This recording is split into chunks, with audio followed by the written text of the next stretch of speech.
Welcome to Faith Positive Radio with Dr. Joey Fawcett, the Christian business coaching conversation that increases your faith with greater joy at work so you love God and others more. Dr. Joey interviews Christian business professionals just like you to discover their secrets for working faith positive in a negative world. Welcome to Faith Positive Radio with Dr. Joey Fawcett. Faith Positive Radio, if you're like me, you go into so many different buildings, most of them office buildings where I find myself. And of course, they tell you to get on the elevator and you come up to the X number floor. So you find your way there. And I really, before I met today's guest, really didn't give a whole lot of thought to how those elevators got in there. I mean, I knew somebody had to put them in and how they were kept operating, functioning well. But I hadn't really thought about all the intricacies of that until I met today's guest, because he is co-owner of an elevator installation company, Romar Elevators, located in Danville, Virginia, where I live. And so I share space with this guy in the same municipality. His name is Tim Wachendorfer, and he is the co-owner of Romar Elevators. Tim, thanks so much for being on Faith Positive Radio today. We appreciate it. You're quite welcome. It's a pleasure to be here. Thanks for inviting me. Yeah, glad to. And Tim and I got to know each other around the matter of faith and work and what it means to be a Christian in the workplace. And Tim, being co-owner of Romar Elevators, faces a unique set of challenges. So we're going to talk about those kinds of things, about how faith plays into his business, particularly as the co-owner. So Tim, as a co-owner of a business, is there any typical day, or are they all different when it comes to your work? Well, overall, every day is different in the sense that the problems are different every day, but every day is the same in that it's crisis management. There's definitely a battle rhythm. Mondays are crazy, trying to get the crews out. Tuesday through Thursday is trying to see how they're doing, support them, and then Friday, you're starting to think about the next week already and what that schedule is going to look like. Do some strategic planning for the next week, huh? Right. But at the same time, no job goes as planned, and we're constantly adjusting on the fly and looking for critical thinking, really, to fix the problems. Mm-hmm. Tim, you used several phrases there that reminds me of your previous work before you came to be co-owner of Romar Elevators. You talked about battle plan, strategic planning, crisis management, things like that. You served our country before you came to be co-owner of Romar Elevators, didn't you? Yes, I did 21 years active in the Navy. I had the privilege of serving on the aviation side. I got to fly fighters, which was an awesome deal. And I got to also drag my wife around the world, which was a real blessing overall. I wouldn't trade it for the world, but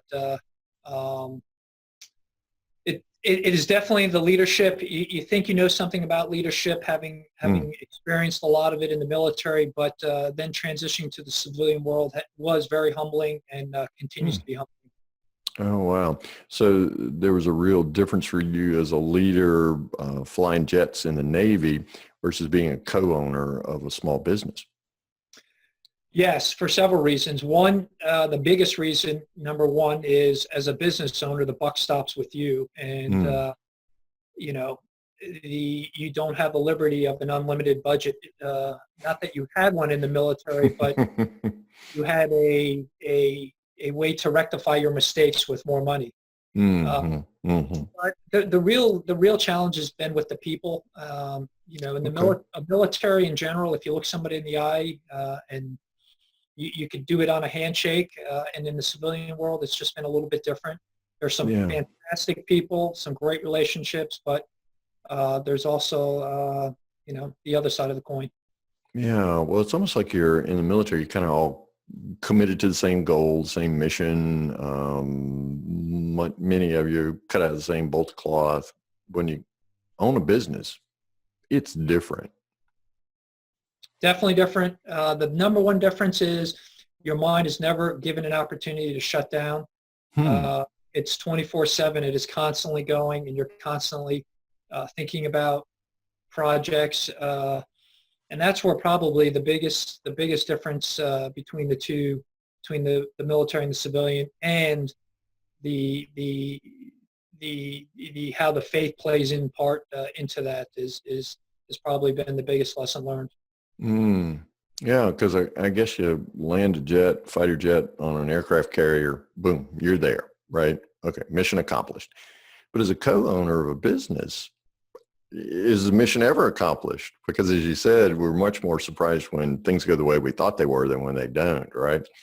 And so you find yourself constantly spinning. And so things like harmony between life and work, that becomes a real issue.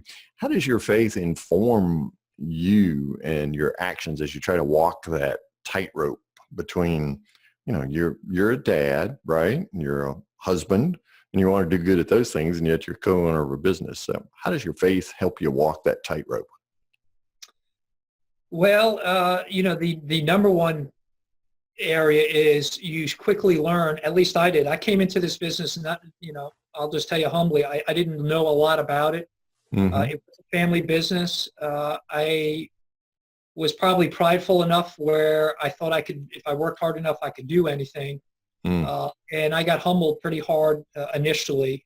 And as a result, I had two choices. I could either really give up and continue to try to do things under my own power, or, go to the Lord and ask for faith, ask for wisdom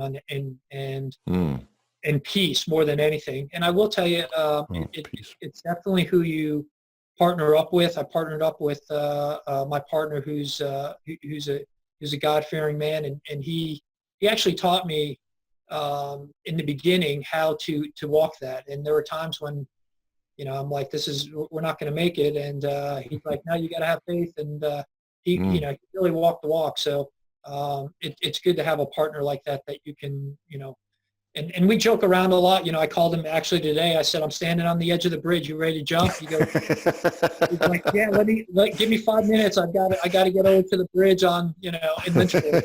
Right. We go 1, 2, 3, jump, right? We're going to go together. We joke around about that, but in the end, it's taught me to go to the Lord every day and realize that that the problems will never change. It's just the way you approach them and the way you perceive them. Now, a lot of people in Faith Positive Nation are watching this or listening to this, Tim, and they're saying, wait a minute now, that guy landed jets on aircraft carriers, right? Navy flyer. And he's telling me running a small business is harder and requires more faith than that? I tell people this all the time, and they laugh at me, but and I use this phrase: if you think landing on a carrier at night in a snowstorm with a pitching deck is tough, try running a small business. It's 1,000 times harder. Wow. And it's a lot like, for men, it's a lot like childbirth. I can tell you what childbirth is because my wife explained it to me, but in reality, you have no idea. And until you go through and run a small business and deal with the constant, nonstop, pressures of cash flow, of family. You've got healthcare. You're the HR director. You're sales. And you're growing, and you're trying to delegate, and you're trying to get people, and you're constantly, as you're growing, you're constantly pushing that envelope with people that just quite aren't there yet because you're growing. You just don't have the capability and an unlimited budget. So you've got to grow with what you have and allow people to make mistakes. And that's where the whole faith comes in. It's hard. It's not easy, and having faith isn't easy either. But you just got to do it. You got to go to the Lord every morning and go, Lord, I can't do it without you. And when you get discouraged, you definitely also have to surround yourself with 3 or 4 men that I can go to and go, hey, I need some help. The other, and I won't get into it too much, but the whole other side, you asked me about family, how you balance, but I've got a special woman at home, and she's actually helped me through some dark times where when I first came to the business, I was coming home and I was sort of dumping on her and going, look, these are the problems. And she was sort of dumping on me and going, you're the man, you need to fix it. And we were in this death spiral, so she Mm. wasn't really respecting me, and I really wasn't loving her. Mm. And, I'm actually thankful I went through that because it's brought us a lot closer. But at the time, really at the time, we reached a crucial point, and I finally went to her and I said, look, I need help. And Wow. I think if I hadn't done that, it could have gotten ugly. Mm. I get a real sense of humility from you, Tim, that when you're landing these fighter jets on an aircraft carrier at night in a snowstorm, right, and the pitching deck, that you'd captured that. And so you thought, well, okay, I can do anything. But being a co-owner of a small business really took you to a different place and brought you to your knees. Yes. Yeah. I definitely came in here thinking I could do it. And I definitely have the work ethic, I believe. But in the end, it was just a totally different animal. And the first years were horrible because one, I'm a perfectionist, and two, the battle rhythm of construction, nothing ever goes as planned. And so it's not so much that I'm a perfectionist, it's that I will, flying a fighter as a single seat guy, I'm always in control. Well, this business, I had no control. And I would do all the planning in the world and come in Monday morning and the whole plan was thrown out the window. Wow. And it would get, and you get a guy to a job, the GC would say, we're ready to go. You get there and the power wasn't run. And so, they're dead in the water so you got to pull off, go to the next job. And, but you told me you had power. And so that started to wear on me. And I wasn't meeting the obligations that I was saying I could meet. And so, one, I had to learn how to manage perception. Perception by the client. And, and it goes back to the standard adage, under promise and over deliver. And I think, the construction world really is an easy world in that if you do what you say you're going to do, believe it or not, people are surprised. So I think that humility part led me to go, okay, I'm not in control. How can I at least start to communicate better with everybody? And then also not put enormous amount of pressure on myself.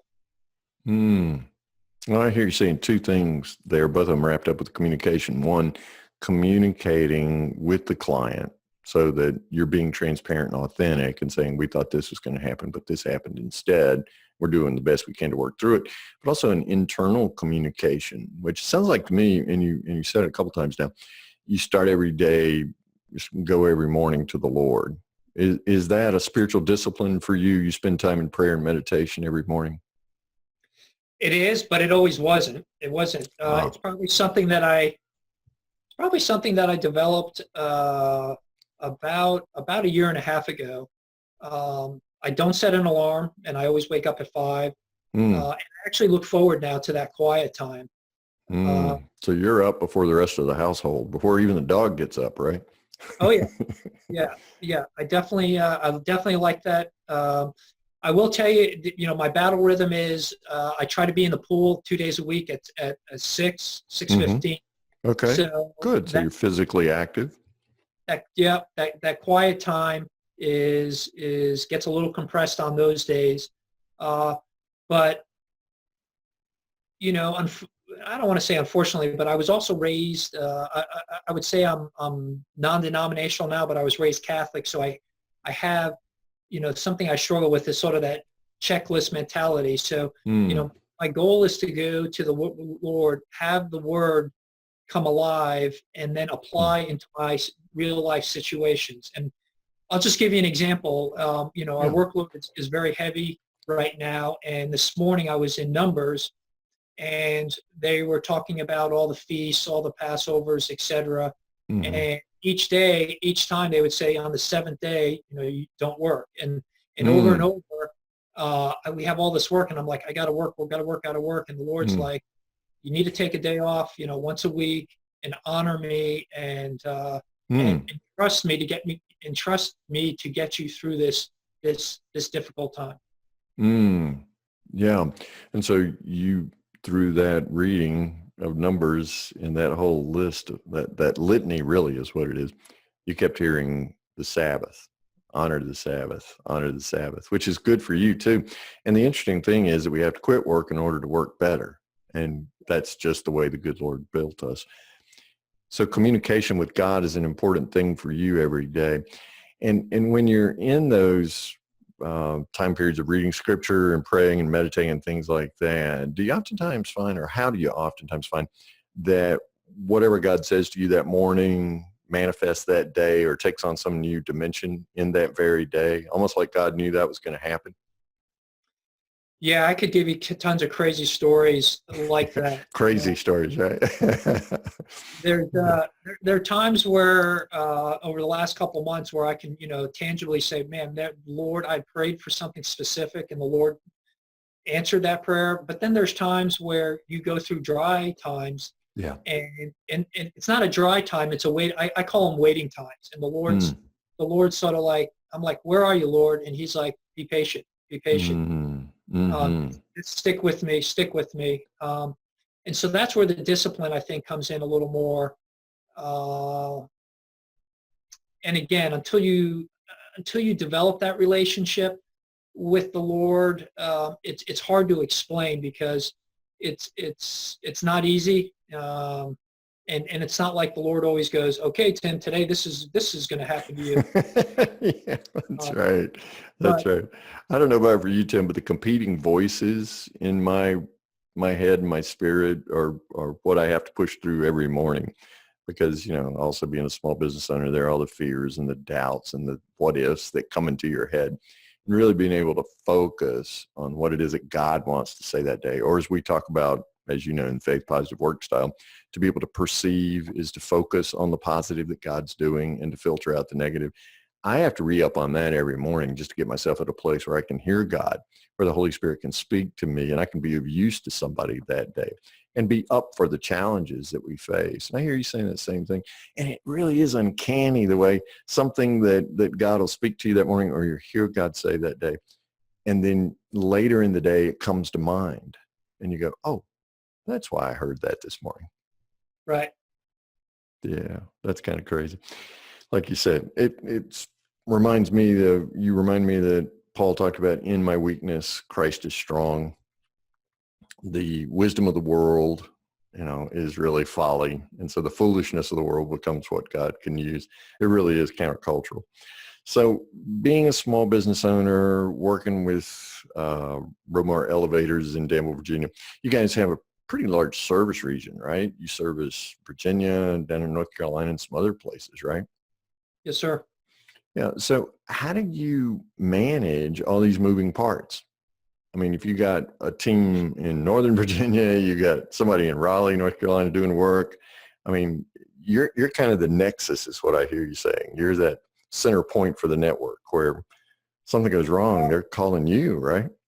Yeah, yes, but let's give credit where credit's due. The guys, you're trying to hire people who can critically think, and you want to empower your guys. Basically, I tell my guys, when you have a problem, don't be afraid to make a mistake. Go ahead, make a decision, do it, and then backfill me on what you've accomplished, and then we'll talk about it. And I think, obviously, if there's malintent involved, then that's a whole different story. But if you empower your guys, and that's what I'm trying to do is empower my guys, so they if you look at the not to use the cliche, but the Patrick Lencioni pyramid there, and at the bottom of it is trust. So you've got to build trust, and my guys deep down, I know they want to do the right thing. I know in their hearts they want to come home and provide for their families and do a great job. So,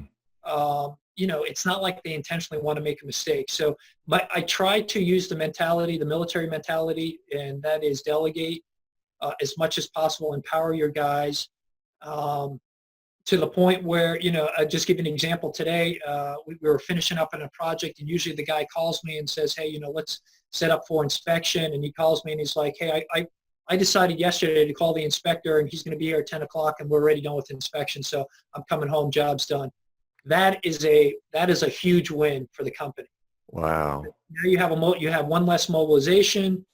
You save money there, and I could get into our incentive programs that we have for cutting time in a job. And so I don't know if the incentive did that or if the guy's just doing the right thing out of doing the right thing. So, but it's not easy from a managerial perspective. And I get on my guys a lot about every time they're coming off a job to call me, give me an update so I can plug in the information to the next week.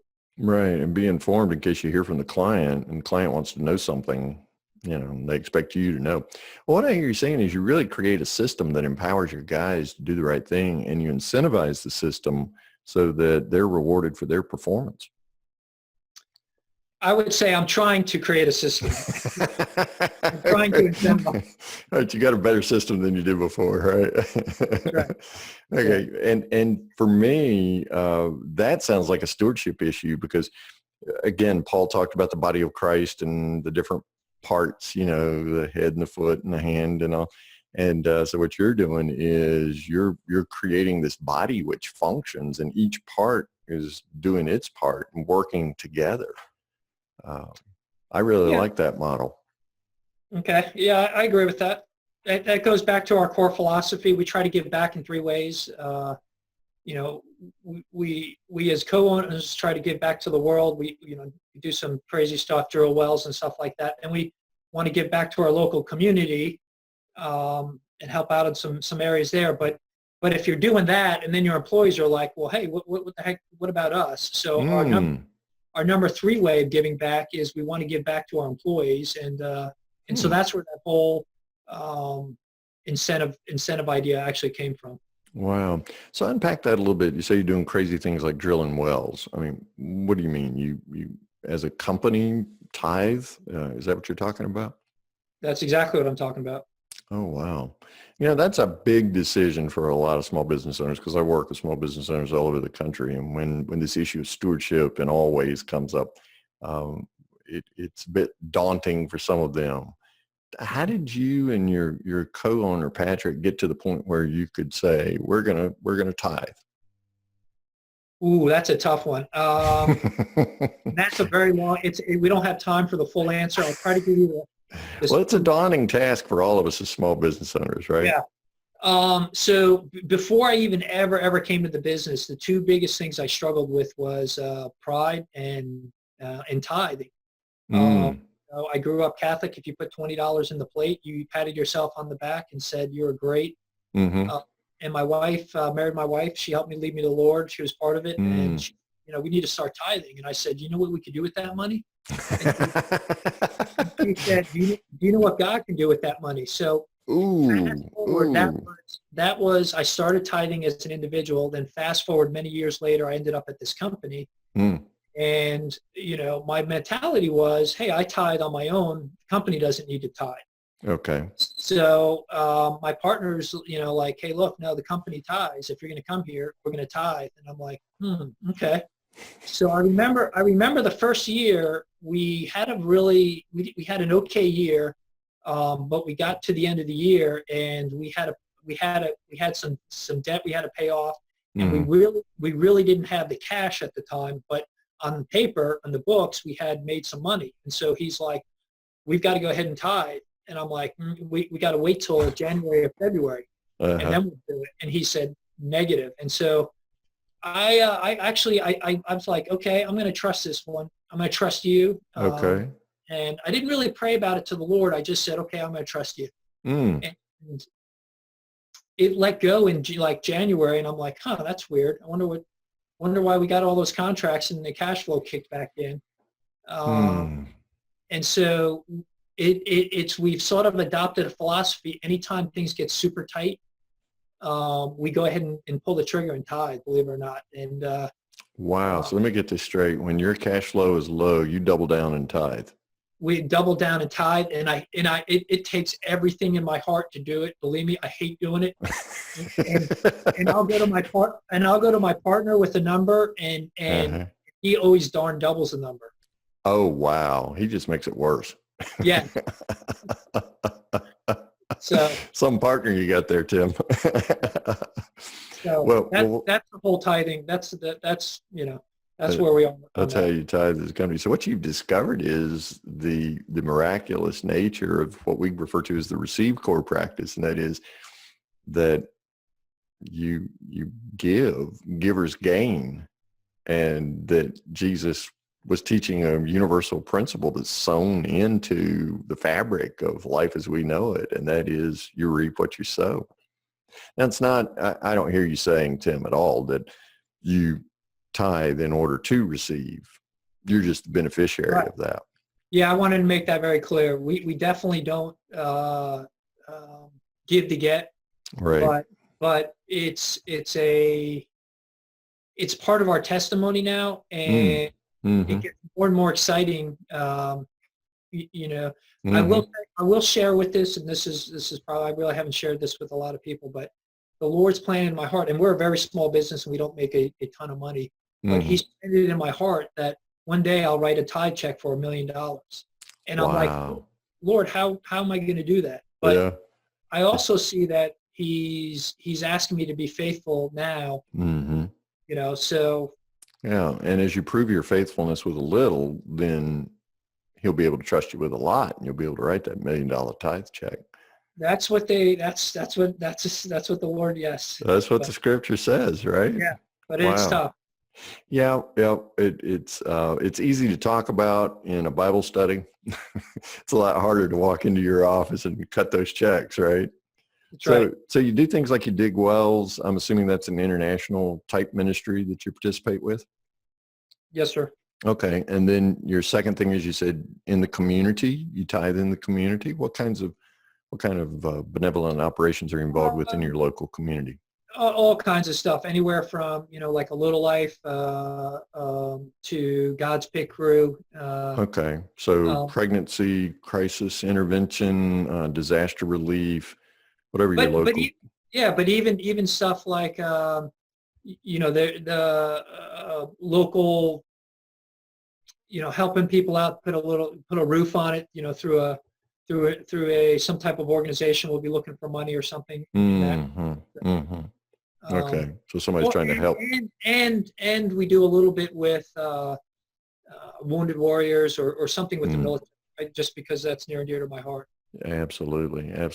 And I love the way the third leg of that stool pulls together for you, Tim. And that is, if you're doing it internationally, if you're doing it in your community, then we want to do it here at home for our employees too. So you help your employees, and your whole performance incentive program is wrapped up in that. Correct. That's exactly right. We really believe that if if we can get total buy-in from our employees, they'll follow us to the ends of the earth. And it's not obviously about money, but it is about money, because you got to pay the bills and stuff. And right. We've radically changed our incentive program, and sometimes it's a little bit hard. I'm like, ooh, that's a big check. more than I was planning, but it's kind of like writing that tithe check, right? And again, it all comes down to cash flow, as any small business knows. But it's really benefited us, and it's really benefited them. And in a weird way, it's exciting to do that every quarter and celebrate those victories. Wow, to watch God at work in your business.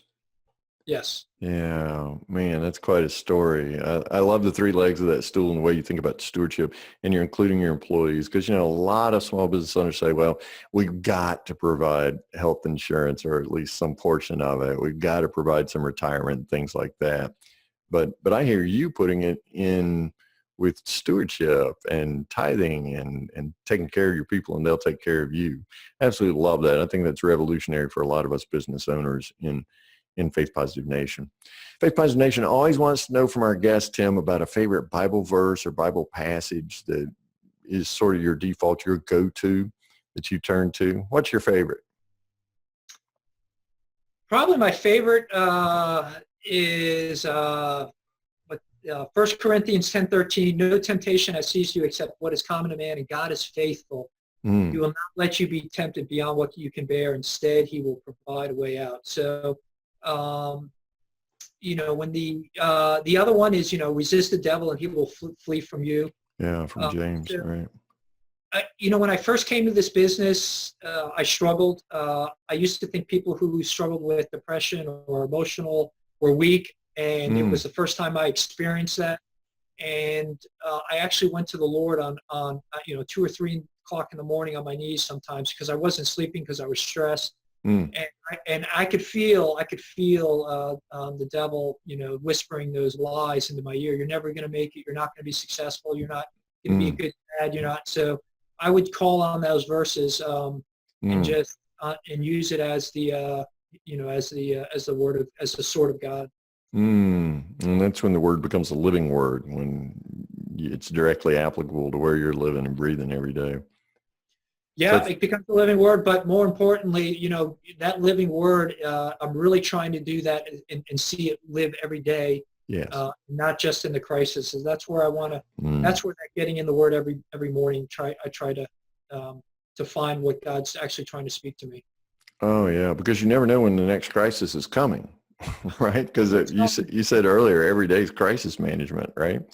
Yes, sir. Yep. So you don't see it. So if you put on, as Paul would talk about, put on the whole armor of God every day, then you're prepared to go into battle with whatever crisis emerges, right?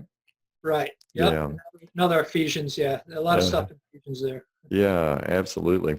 So, Tim, somebody in Faith Positive Nation is going to want to reach out to you. I know there's a veteran out there who's also a small business owner that's really going to want to reach out to you, or there are other people who are going to want to talk to you about this whole concept of tithing internationally, locally, and then right there to your employees. How's the best way for somebody to reach out to you? You can reach out via email, Tim, T-I-M, at one word, Romar Elevators, ROMARELEVATORS.com.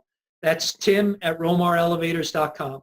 Great. I appreciate that. And if you're listening to this and you're on a treadmill, it's in the episode copy. Just be sure to look at it. Tim at RomarElevators.com. Tim, thank you so much for the gift of your time today. I know I've learned a lot. I'm sure Faith Positive Nation's learned a lot. We've all been drawn closer to our Savior, Jesus Christ. And so we give him the glory and pray his blessings on you, your incredible wife, your children, and the business of Romar Elevators in Danville, Virginia. Thank you so much, Tim. God bless you. All right, Dr. Joey, thank you, and I receive that. Thanks for listening to Faith Positive Radio, the Christian business coaching conversation that increases your faith with greater joy at work so you love God and others more. Suggest guests and ask questions when you email Dr. Joey at info@getpositive.today. And be sure to get your free gift of the 5 positive business conversations to have today coaching program at getpositive.today. Until next time, may God bless you with everything your heart can hope for and more than your mind can imagine.